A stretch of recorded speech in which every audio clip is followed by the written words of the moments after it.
Assalamualaikum warahmatullahi wabarakatuh. Selamat siang, mohon izin Ibu dan mohon izin rekan-rekan. Mohon izin untuk memperkenalkan diri. Nama taruna Bima Alfredo Guspudiantoro, nomor induk taruna 20602135, Prodi Teknik Penanganan Patologi Perikanan tingkat madya. Di sini saya akan menjelaskan tentang mikrobakteriosis pada udang panai.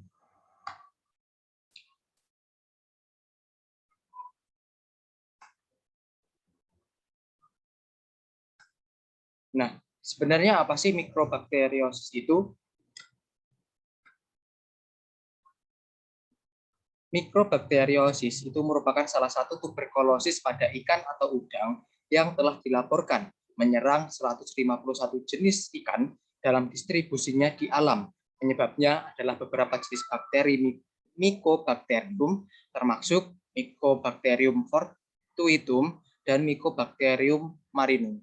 Meskipun penyebabnya dari bakteri sulit diamati, tetapi paling banyak dari kasus yang ada disebabkan karena bakteri Mycobacterium marinum dan Mycobacterium fortuitum. Giaveni dan Finanzi 1980.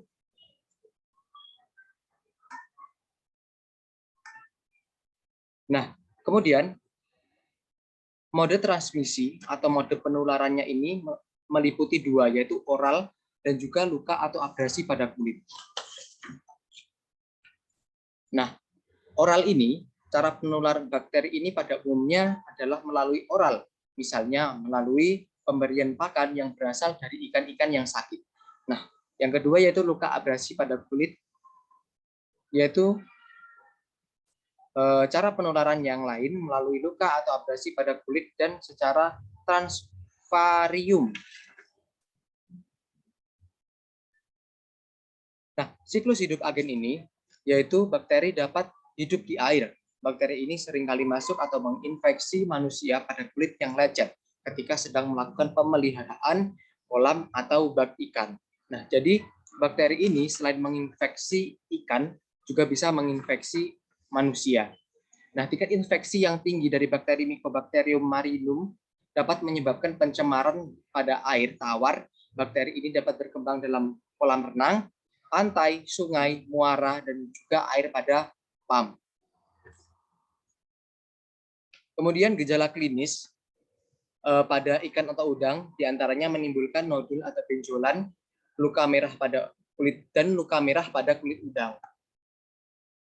Nah, kemudian metode diagnosis jika udang terkena bakteri ini, yang pertama ada observasi kotor, kemudian smear, histologi, dan juga kultur. Nah, apa sih yang dimaksud dengan keempatnya ini?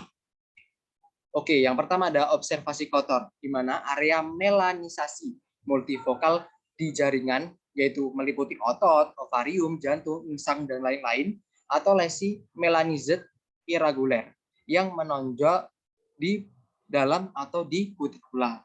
Kemudian yang kedua ada smear. Smear ini menunjukkan bakteri gram positif tahan asam dengan pewarnaan Zell Neelsen atau metode terkait. Bakteri berbentuk batang pada apusan impresi dari lesi melanisasi. Kemudian yang ketiga ada histologi atau adanya bakteri tahan asam gram positif berbentuk batang pada lesi melanisasi. Diperlukan untuk membuat diagnosis genus Mycobacterium. Lesi terdiri dari multivokal, biasanya sangat melanisasi, nodul hemositik, atau lesi granulomatosa yang lebih besar. Dengan pewarnaan hematoksilin dan eosin, bakteri berbentuk batang basofilik pucat dapat terlihat pada atau berhubungan dengan nodul hemositik. Kemudian yang terakhir ada kultur. Isolasi bakteri tahan asam pada media khusus untuk Mycobacterium sp. Nah, jika terkena, apa sih metode pencegahannya ataupun metode sebelumnya yang bisa kita lakukan untuk mencegah adanya bakteri ini?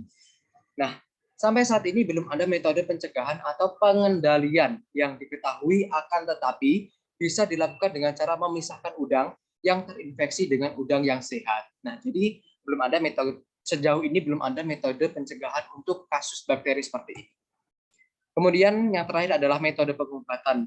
Dalam metode pengobatan ini juga belum ada atau belum ditemukan metode pengobatan yang spesifik atau yang pasti jika udang terkena virus, mohon maaf maksud saya bakteri Mycobacterium.